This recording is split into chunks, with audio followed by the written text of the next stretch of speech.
सारे surgical strike जो India ने आज तक किए हैं, वो दिन था 4 जून साल 2015, जब भारत के पूर्व में स्थित राज्य मणिपुर के चंदेल जिले में भारतीय सेना पर इतिहास के सबसे बड़े हमलों में से एक हमला हुआ। और उससे भी हैरानी की बात तो ये है कि इस हमले के पीछे बाहर ही देश के दुश्मनों का नहीं, बल्कि अपने ही देश में रहने वाले दुश्मनों का हाथ था, जिसे हम उग्रवादी के नाम से भी जानते हैं। लेकिन इस बार जिन उग्रवादियों ने भारतीय सेना पर हमला किया था, उसके साथ विदेशी ताकतों का हाथ था। यही वजह है कि ये हमला इतिहास का पहला ऐसा मामला था जब उग्रवादियों ने सेना पर हमला करने के लिए रॉकेट लॉन्चर का इस्तेमाल किया था। करीब 50 से ज्यादा हथियारबंद उग्रवादियों ने सेना को चारों तरफ से घेरकर उन पर अंधाधुंध फायरिंग कर दी। फायरिंग करने के लिए उन्होंने बंदूकों के साथ साथ रॉकेट लॉन्चर का भी सहारा लिया। ये हमला इतना खतरनाक था कि मौके पर ही भारतीय सेना के 18 जवान शहीद हो गए।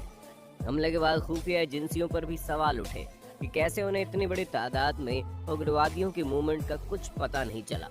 अलगाववादी संगठन यूनाइटेड लिबरेशन फ्रंट ने खुलेआम इस हमले की जिम्मेदारी ले ली थी और अब भारत सरकार और भारतीय सैनिकों के ऊपर दबाव था कि कितनी जल्दी अपने शहीद हुए सैनिकों का बदला लिया जाए। जितने भी उग्रवादियों ने मिलकर सेना के ऊपर हमला किया था, उसका पूरा का पूरा दल ही भारत छोड़कर म्यांमार में जा छुपा था। यानी अब अगर भारत को अपने शहीद हुए सैनिकों का बदला लेना है तो उसे म्यांमार में घुसना पड़ता, जिसके बाद हमारे देश के सैनिकों ने एक सीक्रेट मिशन तैयार किया जिसका नाम था ऑपरेशन सनराइज, जिसके तहत भारतीय सेना ने बिना किसी को भनक लगे ही इंटरनेशनल सीमा को पार करके म्यांमार में एंट्री ले ली और भारतीय सेना के द्वारा हर एक उग्रवादियों को चुन चुन कर मारा गया। ये भारत के इतिहास में पहली बार हुआ था जब भारतीय सेना किसी दूसरे देश में घुसकर आतंकवादियों और उग्रवादियों का खात्मा करने लगी थी। लेकिन हैरानी की बात तो यह है कि सर्जिकल स्ट्राइक के बारे में उस वक्त किसी को नहीं पता चला, लेकिन इस कार्रवाई की वजह से भारतीय सेना के अंदर इतनी हिम्मत आ गई थी कि उसके ठीक 1 साल बाद भारतीय सेना ने यही कारनामा दोहरा दिया। और ये दिन था 28 सितंबर साल 2016 का। ये वही रात थी जब प्रधानमंत्री नरेंद्र मोदी और भारत के शीर्ष नेता एक नई कहानी लिख रहे थे। उस वक्त पूरा देश सो रहा था, लेकिन प्रधानमंत्री कार्यालय में अफरा तफरी मची थी, क्योंकि भारतीय सेना के 150 जवान इस वक्त इंटरनेशनल सीमा को क्रॉस करके पाकिस्तान में एंट्री करने की कोशिश कर रहे थे। लेकिन 6 घंटे की जद्दोजहद के बाद भारतीय फौजें पाकिस्तान की सीमा के अंदर घुसकर आतंकी कैंपों को खत्म करके वापस आ चुकी थी। और 29 सितंबर को दुनिया ने जान लिया कि नए भारत का सूर्योदय हो चुका था। ये नया भारत न झुकेगा न ही रुकेगा। दोस्तों, हुआ ये था कि 18 सितंबर साल 2016 को पाकिस्तान से आए आतंकियों ने जम्मू कश्मीर के उरी सेक्टर में भारतीय सेना के शिविर पर हमला कर दिया। इस घातक हमले में भारतीय सेना के 18 जवान शहीद हो गए थे। पूरे देश में आक्रोश का माहौल था। तब पीएम मोदी ने कहा कि हमलावर बेखौफ मत हो जाना और ना ही तुम्हें माफ किया जाएगा। प्रधानमंत्री ने तुरंत भारतीय सेना के उच्च पद पर बैठे हुए लोगों को आदेश दिया कि जल्द से जल्द इसके खिलाफ कार्रवाई की जाए। हमले के महज दूसरे दिन से ही भारतीय सेना ने कार्रवाई की प्रक्रिया शुरू कर दी। अभी शहीद सैनिकों की चिता की आग भी शांत नहीं हुई थी कि भारतीय सेना ने बदला लेने की तैयारी शुरू कर दी। और इस बार आतंकवादियों के इधर आने का इंतजार नहीं, बल्कि खुद उधर जाकर आतंकवादियों को निपटाने का प्लान था। भारतीय सेना के 150 सबसे ज्यादा तगड़े और सबसे जाबाज सिपाहियों को इस मिशन के लिए तैयार किया गया। और इस मिशन की सबसे खास बात ये थी कि सेना को वापस आने की सख्त हिदायत दी गई थी, यानी कि मिशन को भी खत्म करना और एक भी भारतीय सैनिक शहीद नहीं होना चाहिए। जिसके बाद 28 सितंबर की आधी रात 12 बजे MI-17 हेलीकॉप्टर के जरिए 150 कमांडो को LOC के पास उतारा गया। आपको जानकर हैरानी होगी, हेलीकॉप्टर ने जमीन पर उतर के सैनिकों को नहीं उतारा, बल्कि उन सभी सैनिकों को पैराशूट के जरिए जमीन पर कूदना पड़ा। और जिस वक्त सैनिक हेलीकॉप्टर से जमीन पर कूद रहे थे, उस वक्त उनकी ऊंचाई 35,000 फीट की थी। जवानों को इतनी ऊंचाई से इसलिए कूदना पड़ा क्योंकि अगर हेलीकॉप्टर नीचे आता तो पाकिस्तान के रडार में आ जाता। स्पेशल कमांडोज को नाइट विजन डिवाइस दी गई ताकि अंधेरे में बिल्कुल साफ दिखाई दे। AK-47 assault rifle, rocket propelled grenade, shoulder फाइबल मिसाइल, हैकलर और कोच पिस्तौल, उच्च विस्फोटक ग्रेनेड और प्लास्टिक विस्फोटक से लैस किया गया था। भारतीय सैनिक इंटरनेशनल बॉर्डर से 3 किलोमीटर अंदर घुसकर पाकिस्तानी आतंकवादियों के कैंप तक पहुंच गए, जिसके बाद कमांडोज ने बिना मौका गंवाए आतंकियों पर ग्रेनेड फेंके। अफरा तफरी फैलते ही स्मोक ग्रेनेड के साथ ताबड़तोड़ गोलियां बरसाई।